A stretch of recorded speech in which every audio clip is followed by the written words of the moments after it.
Today we'll be discussing marriage in the Carolingian Empire. The religious practices of the Carolingian Empire led to a relative social revolution by using marriage as one of the key moral structures of their society.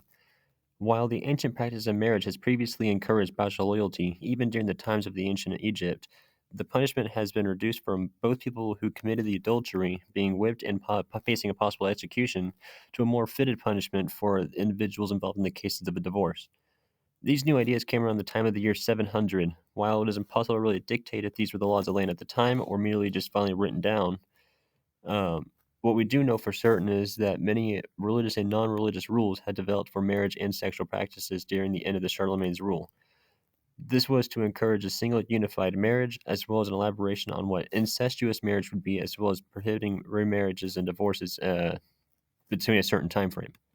And just like in the modern times, some women benefited from these new rules and others suffered as a result of them.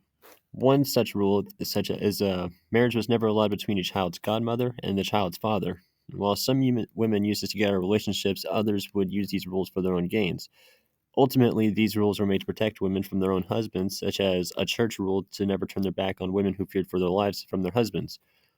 Ultimately, the pros of these rules was that it gives women a second chance, as well as not being murdered by their husbands if found committing unfaithful acts towards their husbands, a much kinder aspect of what their ancestors usually faced in divorces of the region in the past. The downside of this new legislation was that men had more of an ability to dangle power over a woman's head by threatening a divorce or accusing a woman of adultery. But ultimately, the life for women really improved over the course of the 700s as a result of these new practices.